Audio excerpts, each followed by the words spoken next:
ನಾವು ಈಗ 30 ವರ್ಷದಿಂದ ಮಹದಾಯಿ ತಿರುವು ಯೋಜನೆ ಮಲಪ್ರಭಾ ನದಿಗೆ ನೀರು ಸೇರಿಸೋ ಸಲುವಾಗಿ ಅಂಥೇಳಿ ಪ್ರಯತ್ನ ನಡೆದದ. ಅದಕ್ಕೆ ಗೋವಾದವರು ಮತ್ತೆ ಪರಿಸರವಾದಿಗಳು ರಿಪೋರ್ಟು ಇದನ್ನ ಸರ್ವೋಚ್ಚ ನ್ಯಾಯಾಲಯದಿಂದ ತಡೆ ತಂದಾರ. ಅದ್ರ ನಂತರ ಅದು ಬೇಡ ಅಂಥೇಳಿ ಕಳಸಾ ಬಾಂಧೂರ ನಾಲ ಹರ್ತಾರ ನಾಲ ನೀರು ತಗೊಳ್ಳೋದಂತ ಯೋಜನೆ ಆಯಿತು. ಅದಿನ್ನೂ ಅದಕ್ಕೆ ಪೂರ್ತಿ ಇನ್ನೂ ಅನುಮತಿ ಸಿಕ್ಕಿಲ್ಲ. ಇಂಥ ಪರಿಸ್ಥಿತಿಯೊಳಗೆ ಈಗ ಬಾಂಧೂರದಿಂದ 40 ಫೂಟು ವ್ಯಾಸದ್ದು ದೊಡ್ಡ ಪೈಪ್ ಹಾಕಿ ಅದನ್ನು ತುಡುಗ್ಲೆ ರೈತರ ಭೂಮಿಯೊಳಗಿಂದ ನೀರು ಧಾರವಾಡ ಗದಗಕ್ಕೆ ಸಾಗಿಸ್ಲಿಕ್ಕೆ ಹೊಂಟಾರ.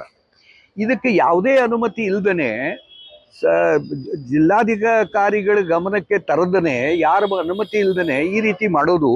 ಈಗ ನೋಟಿಸ್ ಕೊಟ್ಟಾರ ಮೈನರ್ ಇರಿಗೇಷನ್ದವರು. ಅದಕ್ಕೆ ರೈತರಿಗೆ ನೋಟಿಸ್ ಕೊಟ್ಟು ನಿಮ್ಮ ಜಮೀನು ನಾವು ಸ್ವಾಧೀನ ಪಡಿಸ್ಕೊಳ್ತೀವಿ ಅಂತ ಹೇಳಿ ಕೊಟ್ಟಾರ.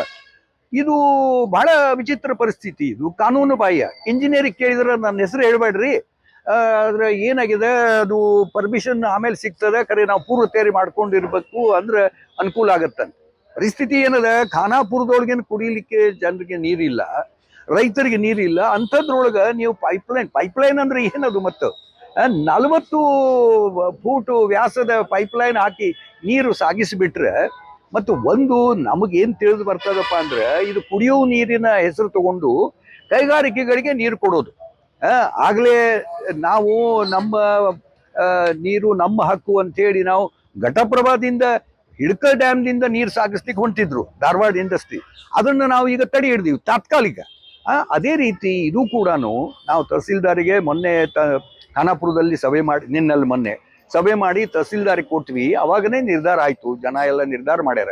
ಏನಪ್ಪಾ ಅಂದ್ರೆ ನಾವು ಜಿಲ್ಲಾಧಿಕಾರಿಗಳಿಗೂ ಅದೇ ತರ ಒಂದು ನಿವೇದನೆ ಕೊಟ್ಟು ಈ ಕಾನೂನು ಬಾಹ್ಯ ಕೃತಿಯನ್ನ ತಕ್ಷಣ ನಿಲ್ಲಿಸಬೇಕು ಅಂತ ಹೇಳಿ ಇವತ್ತು ಜಿಲ್ಲಾಧಿಕಾರಿಗಳಿಗೆ ಮನವಿ ಕೊಡ್ಲಿಕ್ಕೆ ಖಾನಾಪುರದಿಂದ ರೈತರು ಮತ್ತೆ ಇನ್ನಿತರ ಕನ್ಸರ್ನ್. ಯಾಕಂದ್ರೆ ಇದು ಕೇವಲ ಖಾನಾಪುರಕ್ಕೆ ಸಂಬಂಧಪಟ್ಟದ ವಿಷಯ ಅಲ್ಲ.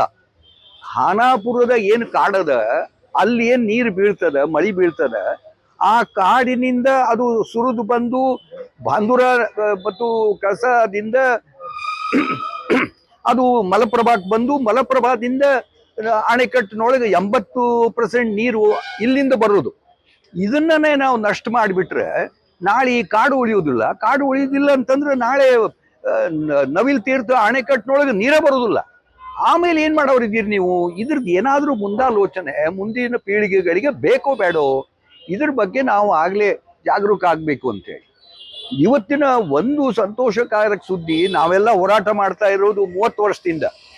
ಈಗ ರೈತರು ಎತ್ತಾರ ಏನಪ್ಪಾ ಅಂದ್ರೆ ನಮ್ಮ ಬೆಳಗಾವಿ ಜಿಲ್ಲೆಗೆ, ನಮ್ಮ ಖಾನಾಪುರ ತಾಲೂಕಕ್ಕೆ ಇದ್ರದ್ದು ಏನೇನು ಉಪಯೋಗ ಇಲ್ಲ.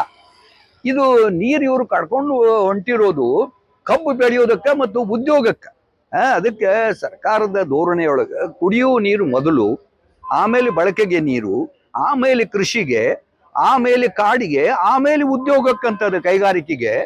ಅದು ಬಿಟ್ಟು ಇವು ಎಲ್ಲರನ್ನೂ ಬಾಜುಕ್ ಸರಿಸಿ ಕೈಗಾರಿಕೆಗಳಿಗೆ ತಗೊಂಡು ಹೋಗೋದೇನದಲ್ಲ. ಇದು ಬಹಳ ಬಹಳ ಬಹಳ ಅನ್ಯಾಯದ ಮಾತದ.